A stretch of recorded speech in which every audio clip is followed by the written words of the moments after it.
अपना टॉपिक है wave optic. Topic is wave optic. ਆ ਤੁਹਾਡੇ ਕੋਲ ਵਾਟਰ ਹੈ ਬੇਟਾ, ਇਹਦੇ ਵਿੱਚ ਆਪਾਂ ਉਰੋਂ ਇੱਥੇ ਫਰੋਮ ਦਿਸ ਆਪਾਂ ਡਿਸਟਰਬੈਂਸ ਕ੍ਰੀਏਟ ਕਰਤੀ ਇੱਥੇ। ਜਿਹੜੀ ਇਹ ਡਿਸਟਰਬੈਂਸ ਹੈ ਬੇਟਾ, ਇਹ ਆਲ ਡਾਇਰੈਕਸ਼ਨ ਦੇ ਵਿੱਚ ਕੀ ਕਰ ਗਈ, ਸਪਰੈਡ ਕਰ ਗਈ। ਇੱਧਰ ਵੀ ਸਪਰੈਡ ਕਰ ਗਈ, also spread in that direction. ਠੀਕ ਹੈ, ਤਾਂ ਜਦੋਂ ਆਪਾਂ ਨੇ ਇਹਨੂੰ ਡਿਸਟਰਬੈਂਸ ਕ੍ਰੀਏਟ ਕੀਤੀ ਤਾਂ ਆਲ ਡਾਇਰੈਕਸ਼ਨ ਦੇ ਵਿੱਚ ਜਿਹੜਾ ਵਾਟਰ ਹੈ ਉਹਦੀਆਂ ਰਿਪਲਸ ਕ੍ਰੀਏਟ ਹੋ ਗਈਆਂ ਆਲ ਡਾਇਰੈਕਸ਼ਨ ਦੇ ਵਿੱਚ। ਇਸ ਤਰ੍ਹਾਂ ਆ ਤੁਹਾਨੂੰ ਸਾਫ਼ ਦਿਖਾਈ ਦੇ ਰਿਹਾ ਸਾਰਾ। ਇਸ ਤਰ੍ਹਾਂ ਰਿਪਲਸ ਕ੍ਰੀਏਟ ਹੋ ਗਈਆਂ ਆਲ ਡਾਇਰੈਕਸ਼ਨ ਦੇ ਵਿੱਚ।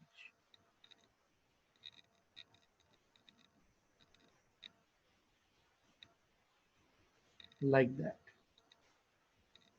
ਸੋ ਤੁਸੀਂ ਕੀ ਦੇਖ ਰਹੇ ਹੋ ਵੀ ਜਦੋਂ ਇਸ ਸੈਂਟਰ ਪੁਆਇੰਟ ਤੋਂ, ਜਦੋਂ ਆਪਾਂ ਨੇ ਇਸ ਸੈਂਟਰ ਪੁਆਇੰਟ ਤੋਂ ਆ ਡਿਸਟਰਬੈਂਸ ਕ੍ਰੀਏਟ ਕੀਤੀ ਇੱਥੇ, ਚਾਹੇ ਆਪਾਂ ਸਟੋਨ ਦੇ ਥਰੂ ਕੀਤੀ, ਕਿਸੇ ਦੇ ਥਰੂ ਵੀ ਕੀਤੀ, ਇਹਦੇ ਮੋਲੀਕਿਊਲਸ ਵਾਈਬ੍ਰੇਟ ਹੋਣੇ ਸ਼ੁਰੂ ਹੋ ਗਏ ਤਾਂ ਆਲ ਡਾਇਰੈਕਸ਼ਨ। ਆ ਮੋਲੀਕਿਊਲਸ ਆਲ ਡਾਇਰੈਕਸ਼ਨ ਦੇ ਵਿੱਚ ਵਾਈਬ੍ਰੇਟ ਹੋਣੇ ਸ਼ੁਰੂ ਹੋ ਗਏ, ਆਲ ਡਾਇਰੈਕਸ਼ਨ ਦੇ ਵਿੱਚ ਇਟ ਵਿਲ ਵਾਈਬ੍ਰੇਟ ਇਨ ਦਿਸ ਵੇ। ਤੁਸੀਂ ਇਹ ਜਿਹੇ ਫਿਨੋਮੀਨੇ ਆਪਣੀ ਲਾਈਫ ਦੇ ਅੰਦਰ ਬਹੁਤ ਵਾਰ ਦੇਖੇ ਹੋਣਗੇ। ਸੋ ਜਦੋਂ ਆਪਾਂ ਇਹਨਾਂ ਨੂੰ ਜੁਆਇਨ ਕੀਤਾ ਬੇਟਾ, ਜਦੋਂ ਮੈਂ ਇਹਨੂੰ ਇਹਦੇ ਨਾਲ ਜੁਆਇਨ ਕੀਤਾ, ਇਹਨੂੰ ਇਹਦੇ ਨਾਲ ਜੁਆਇਨ ਕੀਤਾ, ਤਾਂ ਮੈਨੂੰ ਇਹ ਜੀ ਸ਼ੇਪ ਦਿਖੀ ਬੇਟਾ। ਜਦੋਂ ਮੈंने ਇਹਨੂੰ ਜੁਆਇਨ ਕੀਤਾ ਤਾਂ ਮੈਨੂੰ ਇਹ ਜੀ ਸ਼ੇਪ ਦਿਖਣੀ ਸ਼ੁਰੂ ਹੋ ਗਈ। ਸੋ ਇਹ ਇੱਕ ਤਰ੍ਹਾਂ ਦੀ ਕਿਹੋ ਜੀ ਸ਼ੇਪ ਆ ਗਈ ਬੇਟਾ ਉਹਦੀ, that is a spherical। ਸੋ ਸਭ ਤੋਂ ਪਹਿਲਾਂ ਦੇਖੋ ਆਪਾਂ ਇਸ ਦੇ ਵਿੱਚ ਜੋ ਤੁਹਾਨੂੰ ਪੜ੍ਹਨਾ ਹੈ ਉਹ ਪੜ੍ਹਨਾ ਬੇਟਾ ਵੇਵ ਫਰੰਟ। ਤੁਹਾਡਾ ਟੌਪਿਕ ਹੀ ਇੱਥੋਂ ਸਟਾਰਟ ਹੁੰਦਾ ਵੀ ਵੇਵ ਫਰੰਟ ਕੀ ਹੈ। What is wave front? Wave front ਕੀ ਹੁੰਦੀ ਹੈ ਬੇਟਾ? ਦੇਖੋ ਆ ਲੋਕਸ ਹੈ, that is the locus। ਇਹਨੂੰ ਆਪਾਂ ਲੋਕਸ ਬੋਲਾਂਗੇ, it is a locus। ਆ ਲੋਕਸ ਹੈ, the locus of all the particle of a medium। ਆ ਵਾਟਰ ਕੀ ਹੈ, ਮੀਡੀਅਮ ਹੈ। ਇਹਦੇ ਆਹ ਵਾਲੇ ਪਾਰਟੀਕਲ, ਜਿੰਨੇ ਪਾਰਟੀਕਲ ਇੱਧਰ ਨੂੰ ਮੂਵ ਹੋਏ ਨੇ, ਇੱਧਰ ਨੂੰ ਮੂਵ ਹੋਏ ਨੇ, ਜਾਂ ਆਪਾਂ ਲਿਖ ਲੈਂਦੇ ਆ ਵੀ ਸਿੰਪਲ ਇੱਕ ਐਗਜ਼ਾਮਪਲ ਲੈ ਲੈਂਦੇ ਆ ਵੀ ਆਹ ਵਾਲਾ ਪਾਰਟੀਕਲ, ਆਹ ਵਾਲਾ particle, this particle, this particle, this particle, this particle। ਆ ਲੋਕਸ ਪੁਆਇੰਟ ਸੀਗਾ, this is the locus point। ਆ ਲੋਕਸ ਪੁਆਇੰਟ ਜਦੋਂ ਇਹਨੂੰ ਡਿਸਟਰਬੈਂਸ ਮਿਲੀ ਤਾਂ ਇਹ ਆਲ ਪਾਰਟੀਕਲ ਇਸ ਮੀਡੀਅਮ ਵਾਟਰ ਦੇ ਵਿੱਚ ਕੀ ਕਰ ਗਏ, ਆਲ ਡਾਇਰੈਕਸ਼ਨ ਦੇ ਵਿੱਚ ਸਪਰੈਡ ਕਰ ਗਏ, ਤੇ ਜਿਨ੍ਹਾਂ ਦਾ ਫੇਸ ਗਿਵਨ ਟਾਈਮ ਦੇ ਉੱਪਰ ਕੀ ਸੀਗਾ, ਸੇਮ ਸੀਗਾ। ਜਦੋਂ ਇਹ ਪਾਰਟੀਕਲ ਇਸ ਲੋਕਸ ਤੋਂ ਆਲ ਡਾਇਰੈਕਸ਼ਨ ਦੇ ਵਿੱਚ ਸਪਰੈਡ ਕਰ ਗਏ ਤੇ ਜਿਨ੍ਹਾਂ ਦਾ ਫੇਸ ਆਲ ਡਾਇਰੈਕਸ਼ਨ ਦੇ ਵਿੱਚ ਗਿਵਨ ਟਾਈਮ ਦੇ ਉੱਪਰ ਕੀ ਸੀਗਾ ਬੇਟਾ, same C, that is known as wave front। ਆ ਯੈਲੋ ਕਲਰ ਦੀ, ਆ ਜਿਹੜਾ ਯੈਲੋ ਕਲਰ ਦੀ ਮੈंने ਆ ਸਰਕਲ ਡਰਾ ਕੀਤੀ ਕੱਲੇ ਕੱਲੇ ਪਾਰਟੀਕਲ ਨੂੰ ਜੁਆਇਨ ਕਰਨ ਤੋਂ ਬਾਅਦ, ਆਪ ਆ ਯੈਲੋ ਕਲਰ ਦੀ ਜੋ मैंने ਸਰਕਲ ਡਰਾ ਕੀਤਾ ਕੱਲੇ ਕੱਲੇ ਪਾਰਟੀਕਲ ਨੂੰ ਜੁਆਇਨ ਕਰਨ ਤੋਂ ਬਾਅਦ, that is known as a wave front। is that clear? Yes, the sir. ਆਪਾਂ Yes, sir. ਡੈਫੀਨੇਸ਼ਨ, ਆਪਾਂ ਡੈਫੀਨੇਸ਼ਨ Yes, sir. ਲਿਖਾਂਗੇ the, Yes, sir. ਆਪਾਂ ਡੈਫੀਨੇਸ਼ਨ ਲਿਖ ਰਹੇ ਹਾਂ ਬੇਟਾ ਉਹਦੇ, the locus of all the particle, the locus of all the particles of a medium vibrating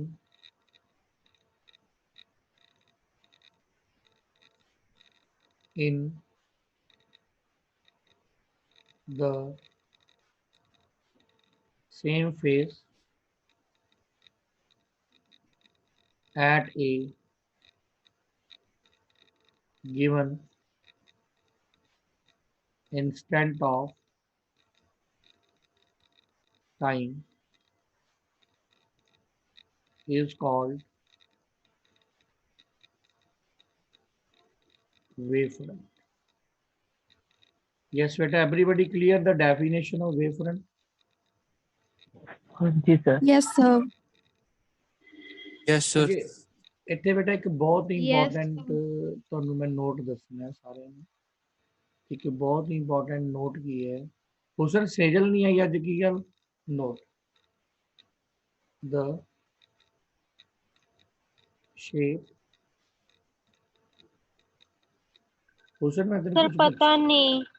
ਉਹਨੂੰ ਫੋਨ ਕਰ ਦੇ ਬੇਟਾ। the shape of a wavefront, okay sir.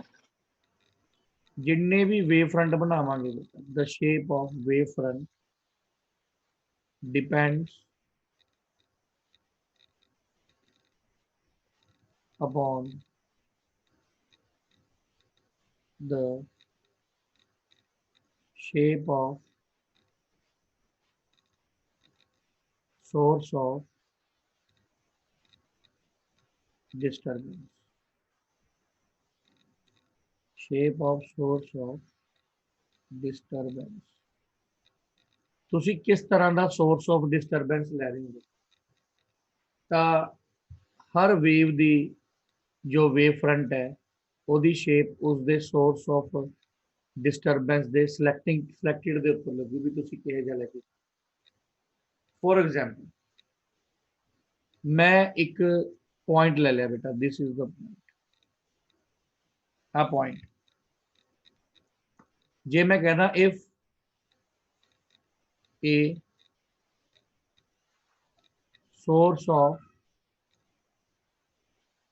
disturbance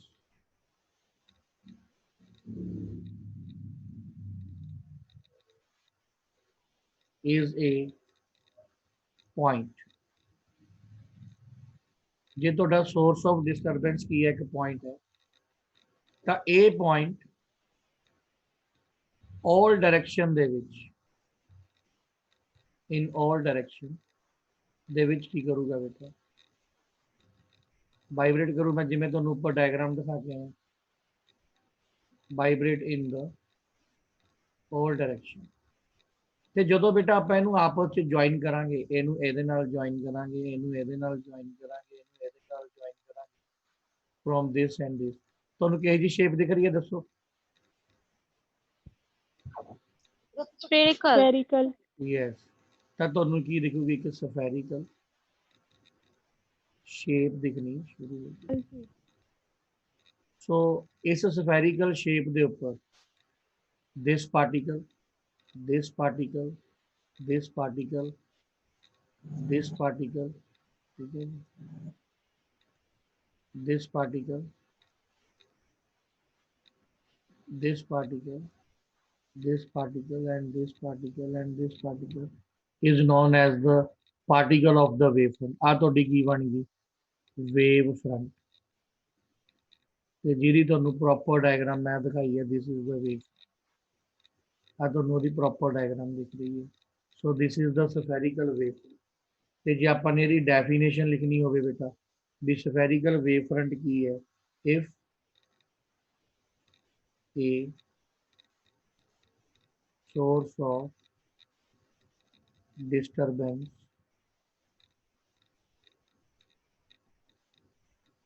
is a point, ਮੈਂ ਤੁਹਾਨੂੰ ਪੁਆਇੰਟ ਦੱਸ ਹੀ ਦਿੱਤਾ ਸੀਗਾ ਡਾਇਗਰਾਮ ਦੇ ਵਿੱਚ, is a point the wave front। ਜੇ ਤੁਹਾਡਾ source of disturbance ਇੱਕ ਪੁਆਇੰਟ ਹੈ, ਤਾਂ ਤੁਹਾਡੀ ਜਿਹੜੀ ਵੇਵ ਫਰੰਟ ਉਹਦੀ ਸ਼ੇਪ ਕਿਹੋ ਜਿਹੀ ਬਣੂਗੀ ਬੇਟਾ, ਮੈਂ ਦੱਸ ਕੇ ਦੱਸਦਾ ਤੁਹਾਨੂੰ ਉਹਦੀ ਸ਼ੇਪ ਕਿਹੋ ਜਿਹੀ ਬਣੂਗੀ ਬੇਟਾ, ਸਫੇਰਿਕਲ। Spherical. ਤਾਂ ਤੁਹਾਡੀ spherical ਸਰ shape ਸੇਜਲ ਨੇ ਕਲਾਸ ਲਾਉਣੀ ਨਹੀਂ ਹੈਗੀ, ਉਹ ਬਾਹਰ ਗਈ ਹੋਈ ਹੈ। Okay, so that is a spherical wave। ਅੱਗੇ ਦੇਖੋ, ਅੱਗੇ ਚੱਲਦੇ ਹਾਂ ਆਪਾਂ। ਹੁਣ ਮੰਨ ਲਓ ਤੁਹਾਡੇ ਕੋਲ ਇਸ ਤਰ੍ਹਾਂ ਦੀ ਕੋਈ ਸਲਿੱਟ ਹੈ, ਜੇ ਤੁਹਾਡਾ ਸੋਰਸ ਆਫ ਡਿਸਟਰਬੈਂਸ ਆਹ ਕੀ ਸਲਿੱਟ ਹੈ, ਮੈਂ ਛੋਟੀ ਜਿਹੀ ਐਗਜ਼ਾਮਪਲ ਦਿੰਦਾ। ਆਹ ਸਲਿੱਟ ਹੈ, ਇੱਕ ਪੁਆਇੰਟ ਹੋ ਰਿਹਾ ਹੈ, ਇੱਕ ਪੁਆਇੰਟ ਹੋ ਰਿਹਾ ਹੈ, ਆਹ ਸੋਰਸ ਹੈ। ਜੇ ਇਨਸੀਡੈਂਟ ਰੇ ਇੱਥੋਂ ਜਾ ਕੇ ਇਹਨੂੰ ਡਿਸਟਰਬ ਕਰ ਦੇ, ਇਧਰੋਂ ਹੀ ਵੀ ਇਨਸੀਡੈਂਟ ਰੇ ਇਹਨੂੰ ਕੀ ਕਰਦੇ, ਡਿਸਟਰਬ ਕਰਦੇ, ਤਾਂ ਇਹ ਆਲ ਪਾਰਟੀਕਲ ਜਿਹੜਾ ਪਾਰਟੀਕਲ ਹੈ ਆਲ ਡਾਇਰੈਕਸ਼ਨ ਦੇ ਵਿੱਚ ਕੀ ਕਰੂਗਾ, ਵਾਈਬ੍ਰੇਟ ਕਰੂਗਾ। ਤਾਂ ਜਦੋਂ ਆਪਾਂ ਇਹਦੇ ਉੱਪਰ ਕੀ ਕਰਕੇ ਦੇਖਿਆ ਜੀ, ਇਹਨੂੰ ਜੁਆਇਨ ਕਰਕੇ ਦੇਖਿਆ, ਇਹਨੂੰ ਆਪਾਂ ਜੁਆਇਨ ਕੀਤਾ ਬੇਟਾ, ਤਾਂ ਇਹ ਜਿਹਾ ਇੱਕ ਸਰਕਲ ਕ੍ਰੀਏਟ ਹੋ ਜਾਊਗਾ। ਐਜ਼ ਇਟ ਇੱਕ ਸਰਕਲ ਵਿੱਚ ਜਦੋਂ ਆਪਾਂ ਦੇਖਾਂਗੇ ਤਾਂ ਇਹ ਪਾਰਟੀਕਲ ਇੱਧਰ ਨੂੰ ਵੀ ਵਾਈਬ੍ਰੇਟ ਕਰੂਗਾ, ਇੱਧਰ ਨੂੰ ਵੀ ਵਾਈਬ੍ਰੇਟ ਕਰੂ, ਇੱਧਰ ਨੂੰ ਵੀ ਵਾਈਬ੍ਰੇਟ ਕਰੂ, ਇੱਧਰ ਨੂੰ ਵੀ। ਤੇ ਜਦੋਂ ਆਪਾਂ ਇਹਨਾਂ ਨੂੰ ਆਪਸ ਦੇ ਵਿੱਚ ਜੁਆਇਨ ਕਰਾਂਗੇ ਬੇਟਾ, ਇਹਨਾਂ ਨੂੰ ਆਪਸ ਦੇ ਵਿੱਚ ਜੁਆਇਨ ਕੀਤਾ, ਤਾਂ ਇਹਨਾਂ ਦੇ ਜਦੋਂ ਆਪਾਂ ਨੇ ਉੱਪਰ ਟੇਂਜੈਂਟ ਡਰਾ ਕੀਤਾ ਬੇਟਾ, ਵੈਨ ਵੀ ਡਰਾ ਦਾ ਟੇਂਜੈਂਟ ਔਨ ਇਟ, ਜਦੋਂ ਮੈंने ਇਹਨਾਂ ਦੇ ਉੱਪਰ ਟੇਂਜੈਂਟ ਡਰਾ ਕੀਤਾ, ਵੈਨ ਆਈ ਡਰਾ ਦਾ ਟੇਂਜੈਂਟ ਔਨ ਇਟ, ਇਹਦੇ ਉੱਪਰ ਵੀ ਡਰਾ ਕੀਤਾ ਜਦੋਂ ਟੇਂਜੈਂਟ, ਜਦੋਂ ਇਹਦੇ ਉੱਪਰ ਵੀ ਟੇਂਜੈਂਟ ਡਰਾ ਕੀਤਾ ਬੇਟਾ, ਤਾਂ ਤੁਹਾਨੂੰ ਕਿਹੋ ਜਿਹੀ ਵੇਵ ਦਿਖ ਰਹੀ, ਕਿਹੋ ਜਿਹਾ ਵੇਵ ਫਰੰਟ ਦਿਖ ਰਿਹਾ ਬੇਟਾ? ਸਿਲੰਡਰੀਕਲ। Cylindrical. ਤਾਂ ਦੇਖੋ, ਤਾਂ ਜੇ ਤੁਹਾਡਾ ਪੁਆਇੰਟ, ਯੈਸ, ਜੇ ਤੁਹਾਡਾ ਪੁਆਇੰਟ ਆਫ ਸੋਰਸ ਸਲਿੱਟ ਹੈ, ਆ ਦੇਖੋ ਬੇਟਾ, ਆ slit, this is the slit, ਆ ਸਲਿੱਟ ਹੈ। ਤਾਂ ਜਦੋਂ ਇਹ ਆਲ ਡਾਇਰੈਕਸ਼ਨ ਦੇ ਵਿੱਚ ਵਾਈਬ੍ਰੇਟ ਕਰੂਗਾ ਬੇਟਾ, ਵੈਨ ਵਾਈਬ੍ਰੇਟ ਇਨ ਆਲ ਡਾਇਰੈਕਸ਼ਨ, ਠੀਕ ਹੈ, ਤਾਂ ਜਦੋਂ ਆਪਾਂ ਇਹਨਾਂ ਨੂੰ ਮਿਲਾ ਕੇ ਦੇਖਾਂਗੇ ਤਾਂ ਤੁਹਾਡੇ ਕੋਲ ਜਿਹੜੀ ਸ਼ੇਪ ਆਊਗੀ ਬੇਟਾ, shape that is cylindrical, it is a cylindrical। ਤਾਂ ਮੈਂ ਇੱਥੇ ਲਿਖ ਸਕਦਾ, if a source of disturbance is a slit, ये ਤੁਹਾਡਾ source of disturbance ਕੀ ਹੈ ਬੇਟਾ, ਇੱਕ slit ਹੈ। ਜੇ ਤੁਹਾਡਾ source of disturbance ਕੀ ਹੈ ਬੇਟਾ, slit ਹੈ, ਨਾਮ ਦੇ ਦੋ ਉਹਨੂੰ A and B, ਠੀਕ ਹੈ ਜੀ। slit means ਇੱਕ ਤਰ੍ਹਾਂ ਦੀ ਲਾਈਨ ਹੈ। ਜੇ ਤੁਹਾਡਾ source of disturbance ਇੱਕ ਲਾਈਨ ਹੈ, ठीक है, then the wave front is यह जाऊगा बेटा, then the Cylindrical. Cylindrical. Cylindrical. yes, then the wave front is cylindrical। ਤਾਂ ਤੁਹਾਡੀ wave front cylindrical ਹੋ ਜੂਗੀ ਬੇਟਾ। ਅੱਗੇ ਦੇਖੋ, ਜੇ ਤੁਹਾਡੇ ਇਹ particles, if these particles is at a distance, ਇੱਕ ਪਾਰਟੀਕਲ ਆ ਸੀਗਾ, ਇੱਕ ਪਾਰਟੀਕਲ ਆ ਸੀ, ਜੇ ਇਹੀ ਪਾਰਟੀਕਲ ਤੁਹਾਡੇ ਕਿੱਥੇ ਨੇ ਬੇਟਾ, ਐਟ ਏ ਡਿਸਟੈਂਸ ਤੇ ਨੇ, ਤੇ ਜਦੋਂ ਅਸੀਂ ਇਹਨਾਂ ਨੂੰ ਆਪਸ ਦੇ ਵਿੱਚ ਜੁਆਇਨ ਕਰਾਂਗੇ like that, if the particle is at a distance, at a very large distance, ਤਾਂ ਜਦੋਂ ਆਪਾਂ ਇਹਨਾਂ ਨੂੰ ਆਪਸ ਦੇ ਵਿੱਚ ਜੁਆਇਨ ਕਰਾਂਗੇ ਤਾਂ ਤੁਹਾਨੂੰ ਕਿਹੋ ਜਿਹੀ ਸ਼ੇਪ ਦਿਖਣੀ ਸ਼ੁਰੂ ਹੋ ਗਈ ਬੇਟਾ? Plane. Very Plane। Very very good. ਦੇਖੋ बेटा, मनजिंदर है class they which, if a particle, करण मनजिंदर है, if a particle is at a, No, sir. तू ਉਹਨੂੰ ਪਾਸ ਨਹੀਂ ਕੀਤਾ? ਸਰ ਉਹਨੂੰ ਦਿੱਤਾ ਸੀ ਜੀ ਪਾਸਵਰਡ, ਉਹ ਕਹਿੰਦੀ ਇਨਕਰੈਕਟ ਆ ਰਿਹਾ। ਝੂਠ ਮਾਰਦੀ ਜੁਆਇਨ ਕਰਨ ਦੀ ਬਾਰੀ, ਉਹਨੂੰ ਮਾੜਾ ਫੋਨ ਕਰਕੇ ਕਹਿ ਕੇ ਸਰ ਨੇ ਕਿਹਾ ਜੁਆਇਨ ਕਰ। if a particle Okay, is sir. at a very large distance from point source, ਜੇ particle point source ਤੋਂ, this is ਜੇ ਪਾਰਟੀਕਲ ਪੁਆਇੰਟ ਸੋਰਸ ਬਹੁਤ ਦੂਰੀ ਦੇ ਉੱਪਰ ਨੇ, ਪੁਆਇੰਟ ਸੋਰਸ, ਤਾਂ wave front is plane wave front. Is that clear beta? Yes sir. Yes. Yes. ਇੱਥੇ ਬੇਟਾ ਮੈਂ ਤੁਹਾਨੂੰ ਇੱਕ 1 ਮਾਰਕ ਦਾ ਕੁਐਸਚਨ ਕ੍ਰੀਏਟ ਕਰਨ ਲੱਗਿਆ। ਆਪਾਂ ਡੈਫੀਨੇਸ਼ਨ ਪੜ੍ਹ ਕੇ ਆਏ ਆ ਵੀ ਵੇਵ ਫਰੰਟ ਕੀ ਹੈ, ਫਿਰ ਆਪਾਂ ਟਾਈਪਸ ਆਫ ਵੇਵ ਫਰੰਟ ਪੜ੍ਹ ਕੇ ਆਏ। ਹੁਣ ਇੱਕ ਗੱਲ ਧਿਆਨ ਦੇਣੀ ਹੈ, ਜੇ ਇਹਨਾਂ ਦੇ ਵਿੱਚ ਫੇਸ ਡਿਫਰੈਂਸ ਆਊ ਤਾਂ ਤੁਹਾਨੂੰ ਕਦੀ ਵੀ ਕੋਈ ਸ਼ੇਪ ਨਹੀਂ ਮਿਲੂਗੀ, ਤਾਂ ਤੁਸੀਂ ਕਦੀ ਵੀ ਕੋਈ ਵੀ ਸ਼ੇਪ ਨਹੀਂ ਕ੍ਰੀਏਟ ਕਰ ਸਕਦੇ ਜੇ ਤੁਸੀਂ ਇਹਦੇ ਵਿੱਚ ਫੇਸ ਡਿਫਰੈਂਸ ਕ੍ਰੀਏਟ ਕਰ ਲੈਣਾ। ਇਹਨਾਂ ਦਾ ਜੋ ਫੇਸ ਡਿਫਰੈਂਸ ਹੋਊਗਾ ਬੇਟਾ, ਉਹ ਆਲਵੇਜ਼ ਕੀ ਹੋਊਗਾ, 0 ਹੋਊਗਾ। That is the point. ਇਹ ਮੇਰੀ ਗੱਲ ਤੁਸੀਂ ਆਪਣੇ ਦਿਮਾਗ ਦੇ ਵਿੱਚ ਚੰਗੀ ਤਰ੍ਹਾਂ ਬਿਠਾ ਲਓ। ਦ phase difference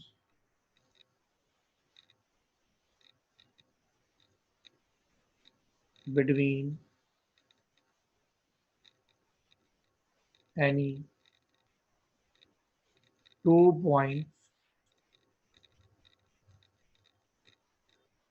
situated on the same wavefront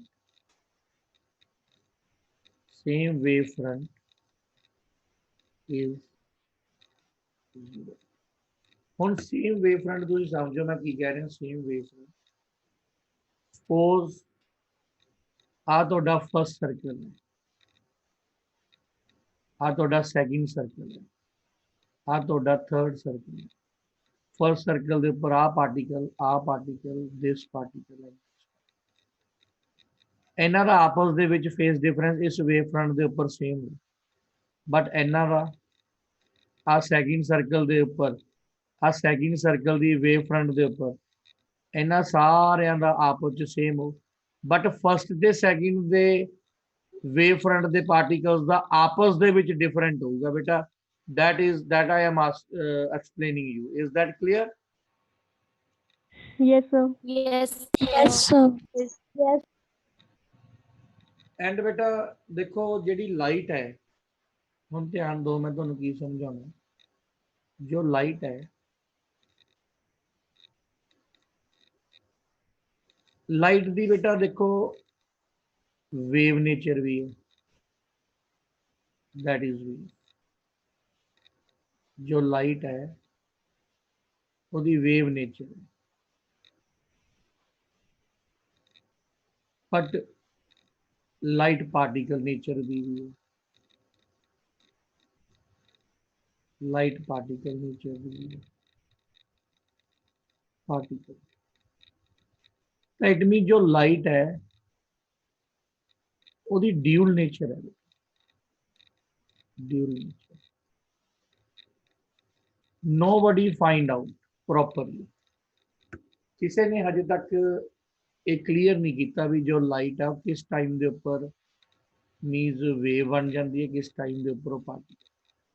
ਸਾਨੂੰ ਕੰਸੀਡਰ ਕਰਨਾ ਪੈਂਦਾ ਵੀ ਹੁਣ ਅਸੀਂ ਵੇਵ ਲੈ ਕੇ ਚੱਲ ਰਹੇ ਹਾਂ, ਫਿਰ ਅਸੀਂ ਪਾਰਟੀਕਲ ਨੇਚਰ ਲੈ ਕੇ ਚੱਲ ਰਹੇ ਹਾਂ।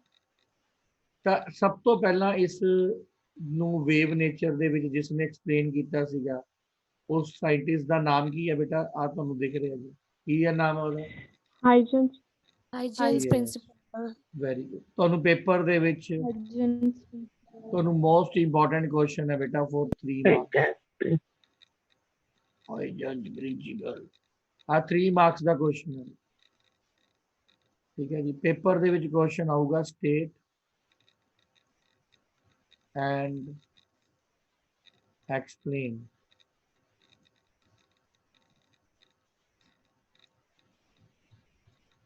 ਹਾਈਜਨਸ प्रिंसिपल।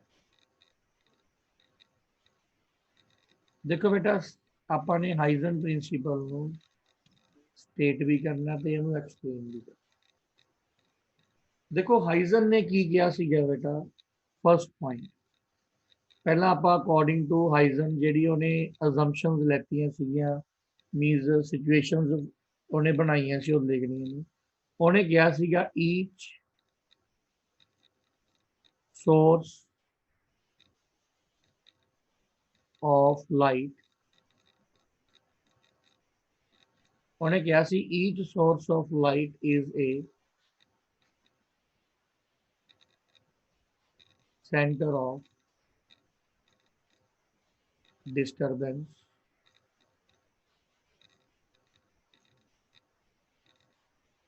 from which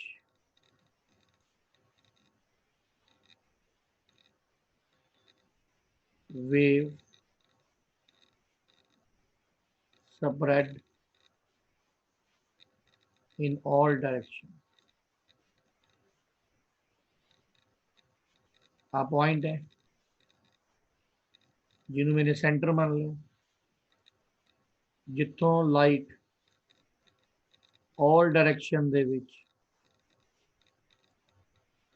ਕੀ ਕਰੂਗੀ, ਸਪਰੈਡ ਕਰੂਗੀ। Is that clear? Yes, sir.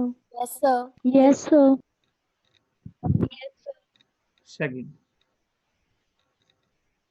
all particles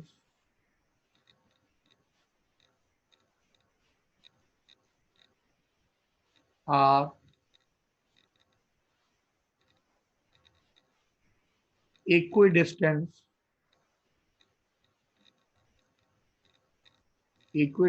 means equal distance from source। आ सेंटर तो आ first, second, third, fourth, fifth, six, seven, इन्हां सारियां दा इस आ सेंटर नूं आपां सोर्स मान लिया। फ्रॉम सोर्स सारा दा इक्वल डिस्टेंस होगा बेटा and vibrating in same phase. Same phase का मतलब है भी वो सेम एंगल के उपर वाइब्रेट करनी। सो अगे चलते हैं, देखो बेटा every point on the wave front, आ जो आप इन्हू ज्वाइन कर लिया, आप सारे ज्वाइन कर लिए तो तुम एक सफेरिकल वेव फ्रंट दिखन लग। इस दे उपर आ पार्टिकल, दिस पार्टिकल, इस वेव फ्रंट के उपर आ सारे पार्टिकल।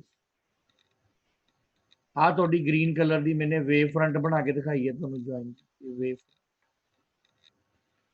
इस ग्रीन कलर की बाउंड्री के उपर जिन्ने भी आपने पार्टिकल की कीते ने कंसीडर किए ने बेटा, all are prepared to produce new disturbance। Every point on a wave front is a source of new disturbance।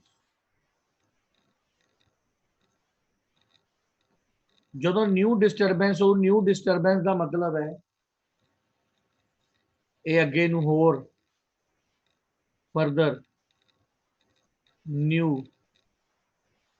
Waves बनाउणगी, होर अगे नूं न्यू वेव्स बनाउणगी, उन्होंने आप सेकेंडरी वेव्स बोलते हैं।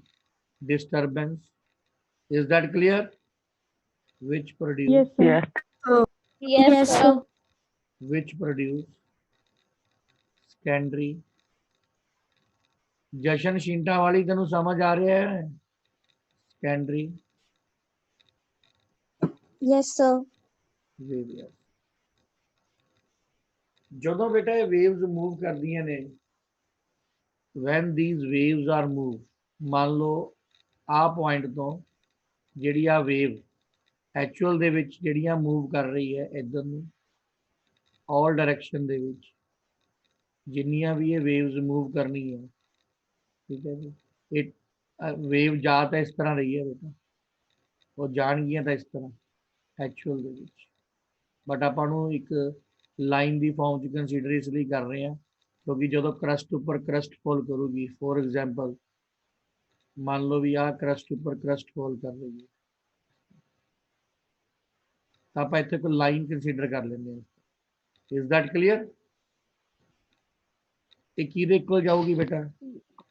Speed of light. ਉਹਨੇ 4th ਪੁਆਇੰਟ ਦਿੱਤਾ ਸੀ ਵੀ ਜਦੋਂ ਵੀ ਇਹ ਵੇਵਸ ਮੂਵ ਕਰਨਗੀਆਂ ਦੇ travel with the speed of light in all direction. ਤਾਂ ਉਹਨੇ ਕੰਡੀਸ਼ਨ ਦਿੱਤੀ ਸੀਗੀ ਬੇਟਾ ਇਹ ਵੀ these wavelets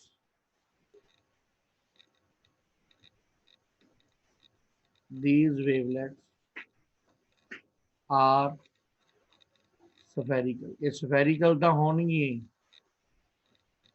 ਜਦੋਂ ਇੱਕ ਉਹਨਾਂ ਦਾ source of disturbance ਇੱਕ point ਹੈ। these wavelets are spherical and travel with speed of light in all direction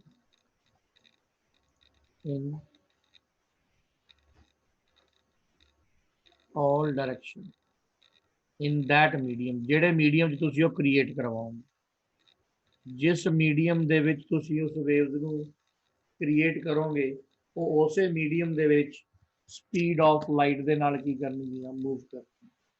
and ਸਭ ਤੋਂ ਇੰਪੋਰਟੈਂਟ ਪੁਆਇੰਟ ਬੇਟਾ, ਸਭ ਤੋਂ ਵੱਡਾ ਇੰਪੋਰਟੈਂਟ ਪੁਆਇੰਟ ਇਹਦੇ ਵਿੱਚ ਇਹ ਹੈ, ਦੇਖੋ ਇਹਦੇ ਵਿੱਚ ਦੋ ਤਰ੍ਹਾਂ ਦੀਆਂ ਵੇਵਸ ਬਣਨਗੀਆਂ। ਜਿਵੇਂ ਸਪੋਜ਼ ਕਰ ਲਓ, ਮੈਂ ਤੁਹਾਨੂੰ ਇੱਕ ਐਗਜ਼ਾਮਪਲ ਦਿੰਦਾ ਵੀ ਕਾ ਬਣ ਗਿਆ ਸਰਕਲ,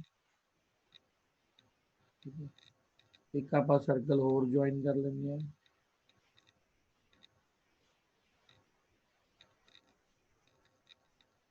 ਇੱਕ ਆਪਾਂ ਸਰਕਲ ਹੋਰ ਜੁਆਇਨ ਕਰ ਲੈਂਦੇ ਹਾਂ।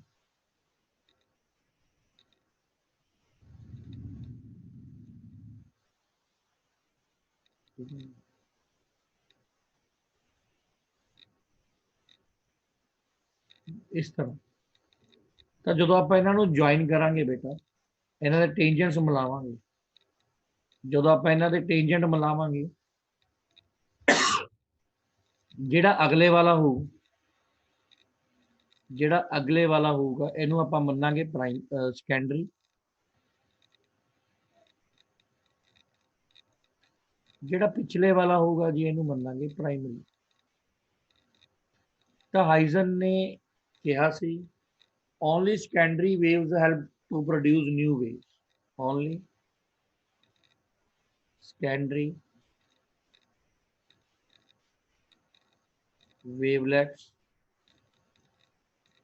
ਆਪਾਂ ਟੇਂਜੈਂਟ ਡਰਾ ਕੀਤੇ ਨੇ ਬੇਟਾ, ਆ ਜਿਹਦੇ ਨਾਲ ਇੱਕ ਪ੍ਰਾਇਮਰੀ ਇਨਵੈਲਪ ਬਣ ਗਿਆ, ਆ ਬਣ ਗਿਆ ਪ੍ਰਾਇਮਰੀ ਇਨਵੈਲਪ ਟੇਂਜੈਂਟ ਖਿੱਚ ਕੇ, ਆ ਬਣ ਗਿਆ ਸੈਕੰਡਰੀ ਇਨਵੈਲਪ ਟੇਂਜੈਂਟ ਖਿੱਚ ਕੇ।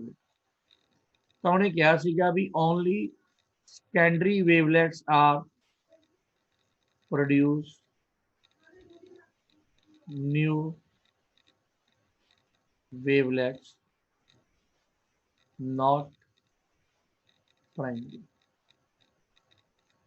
ਇਹ ਸਾਰੀਆਂ ਗੱਲਾਂ ਬੇਟਾ ਉਹਨੇ ਮਤਲਬ ਆਪਣਾ ਐਕਸਪੈਰੀਮੈਂਟ ਪ੍ਰੂਫ ਕਰਨ ਤੋਂ ਪਹਿਲਾਂ ਲਈਆਂ ਸੀ। ਇਹ ਸਾਰੇ 5 ਦੇ 5 ਪੁਆਇੰਟ ਜਿਹੜੇ ਨੇ ਤੁਹਾਨੂੰ ਲਰਨ ਕਰਨੇ ਨੇ। ਤੇ ਹੁਣ ਆਪਾਂ ਇਹਨੂੰ ਬੇਟਾ ਇਹਦੀ ਕੰਸਟਰਕਸ਼ਨ ਲਿਖਾਂਗੇ ਕਿਉਂਕਿ ਪੇਪਰ ਦੇ ਵਿੱਚ 3 ਮਾਰਕਸ 'ਚ ਆਉਣੇ ਨੇ। ਤਾਂ ਆਪਾਂ ਨੇ ਇਹਦੇ ਆਹ 5 ਪੁਆਇੰਟ ਵੀ ਲਰਨ ਕਰਨੇ ਨੇ ਜਿਹੜੇ ਬੜੇ ਈਜ਼ੀ ਨੇ, ਤੇ ਇਹਦੀ ਆਪਾਂ ਨੂੰ ਕੰਸਟਰਕਸ਼ਨ ਵੀ ਲਰਨ ਕਰਨੀ ਪਊਗੀ। ਤੇ ਕੱਲ ਨੂੰ ਦੱਸੂਗਾ ਮੈਂ ਤੁਹਾਨੂੰ ਵੀ ਪ੍ਰਾਇਮਰੀ ਇਨਵੈਲਪ ਕਿਉਂ ਨਹੀਂ ਨਿਊ ਵੇਵਸ ਪੈਦਾ ਕਰਦਾ, ਓਨਲੀ ਸੈਕੰਡਰੀ ਇਨਵੈਲਪ ਹੀ ਨਿਊ ਵੇਵਸ ਕਿਉਂ ਪੈਦਾ ਕਰਦਾ। Is that clear? Yes, sir. Yes, sir.